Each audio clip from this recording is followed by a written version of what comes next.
Eu sou, antes de mais nada e sobretudo, eu sou nacionalista e eu sou patriota. Para mim, acima da Angola não há mais nada. Eu ponho em primeiro lugar os angolanos, em segundo lugar os angolanos, em terceiro lugar os angolanos, em quarto lugar os angolanos, depois eu não sei onde ficam, os outros deviam ficar nas suas terras. Não pode haver, numa democracia, o único representante. O desejo de ser o único, tivemos de percorrer 16 anos de guerra, em que nós nos matamos, nos odiamos, afinal somos filhos da mesma terra. Mesmo aquele que ganhar as eleições não é o único, é um dos representantes do povo angolano.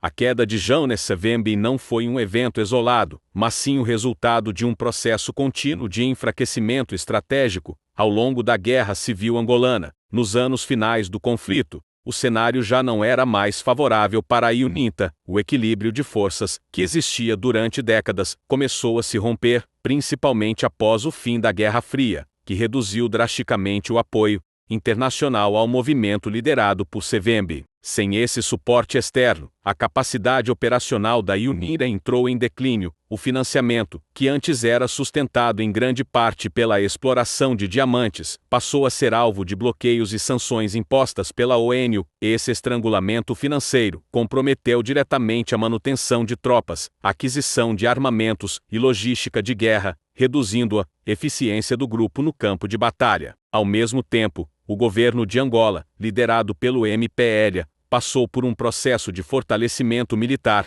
As forças governamentais ampliaram sua capacidade estratégica, investindo em inteligência, coordenação de operações e ofensivas direcionadas aos principais redutos da UNITA. Esse avanço colocou Savimbi em uma posição cada vez mais defensiva, limitando sua mobilidade e sua capacidade de articulação. Com o passar do tempo, o cerco se intensificou. Savimbi passou a operar de forma mais isolada, com menos recursos e menor apoio político. A estrutura da UNITA, altamente centralizada em sua liderança, começou a mostrar sinais de fragilidade à medida que a pressão aumentava. A perda de território e de influência tornou-se progressiva, indicando um claro cenário de desgaste. O ponto decisivo ocorreu em 2002, quando Savimbi foi localizado por forças governamentais na província do Mochico e morto em combate. Esse evento representou um verdadeiro colapso de liderança. Sem sua principal figura estratégica, a UNITA perdeu rapidamente sua capacidade de organização e resistência. A cadeia de comando foi desestruturada e o movimento deixou de ter força para sustentar o conflito.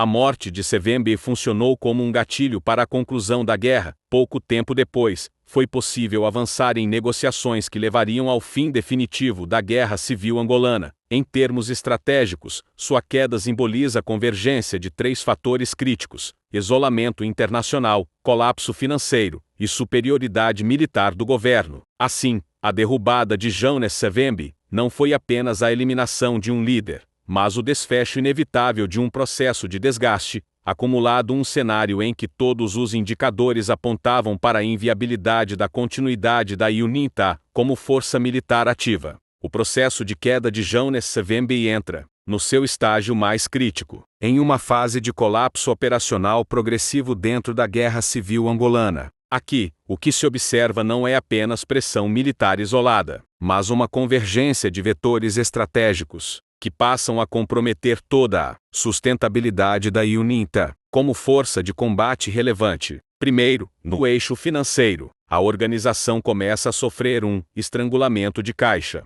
A dependência histórica da exploração de diamantes, principal fonte de funding da UNITA, passa a ser diretamente impactada por sanções internacionais lideradas pela ONU. Esse movimento reduz drasticamente a liquidez da operação, afetando desde a compra de armamentos até a manutenção logística das tropas em campo. Na prática, a UNITA perde sua capacidade de escalar e sustentar operações prolongadas. Em paralelo, ocorre um reposicionamento estratégico do governo angolano, comandado pelo MPLA. As Forças Armadas angolanas passam por um upgrade significativo em termos de capacidade tática e inteligência militar. Isso inclui operações mais coordenadas, uso mais eficiente de informação de campo e ataques, direcionados a pontos sensíveis da estrutura da UNITA. O conflito deixa de ser difuso e passa a ter foco cirúrgico, desarticular liderança e cadeias de suprimento. Outro ponto-chave é a perda de vantagem territorial. Savimbi, que durante anos operou com forte presença no interior do país, começa a perder zonas estratégicas. Esse movimento reduz sua profundidade defensiva e limita rotas de fuga e reabastecimento. Em termos de estratégia militar, ele sai de uma posição de guerra de movimento para uma postura reativa, com menor capacidade de antecipação. Além disso, há um fator crítico de governança interna. A UNITA era altamente dependente da figura de Savimbi, um modelo de liderança centralizada, com baixa delegação e forte controle pessoal sobre decisões estratégicas. Esse tipo de estrutura, apesar de eficiente em momentos de expansão, se torna um risco sistêmico em cenários de crise, com a pressão externa aumentando. A ausência de uma liderança distribuída fragiliza a capacidade de resposta da organização. No campo político, o isolamento também se intensifica. Após o fim da Guerra Fria, Savimbi perde relevância no tabuleiro internacional. O que antes era visto como alinhamento estratégico passa a ser interpretado como obstáculo à estabilização de Angola. Isso reduz drasticamente qualquer possibilidade de apoio externo, seja militar, financeiro ou diplomático. Com todos esses fatores em convergência, perda de receita, pressão militar crescente, redução territorial e isolamento político, Savimbi entra em um cenário de risco elevado e mobilidade limitada. Ele passa a se deslocar constantemente, evitando confrontos diretos de grande escala, mas cada vez mais cercado por operações do governo. O desfecho ocorre em 2002, quando forças governamentais conseguem localizar seu posicionamento na região do Mochico. A queda de Jonas Savimbi consolida-se como um dos momentos mais decisivos dentro da guerra civil angolana, não apenas pelo impacto imediato no campo de batalha, mas principalmente pelas consequências estruturais que redefiniram o futuro de Angola. Ao analisar esse desfecho em profundidade, fica claro que não se tratou de um evento isolado,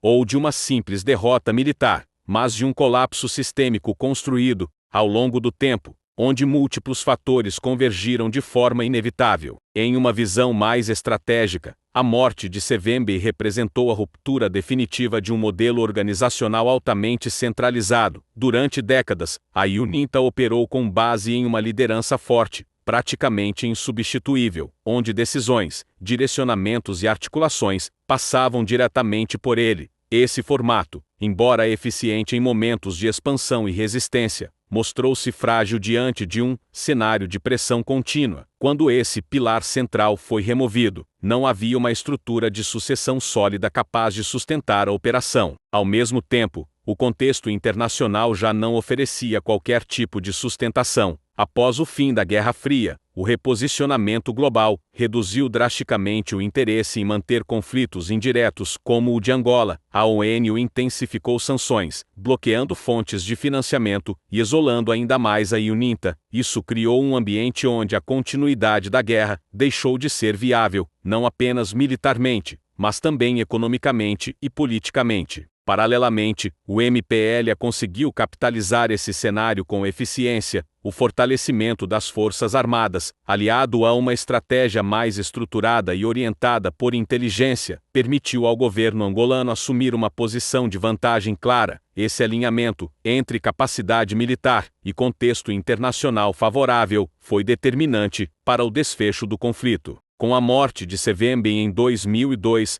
o que se observa é um efeito cascata imediato. A UNITA, sem sua principal liderança, perde coesão interna, capacidade de comando e direção estratégica. A guerra, que por anos parecia insolúvel, rapidamente se encaminha para o fim. Isso demonstra, de forma bastante clara, como a dependência excessiva de uma única figura pode se tornar um risco crítico em qualquer estrutura, seja militar, política ou organizacional. Do ponto de vista macro, o encerramento da guerra abriu espaço para um novo ciclo em Angola, um ciclo voltado à reconstrução, estabilização institucional e desenvolvimento econômico, ainda que os desafios tenham sido enormes, incluindo infraestrutura destruída e impactos sociais profundos. O fim do conflito representou uma janela de oportunidade para reposicionar o país no cenário global. Se você busca conteúdos com esse nível de profundidade, conectando história com análise estratégica de alto valor, já se inscreve e acompanha os próximos materiais. A proposta aqui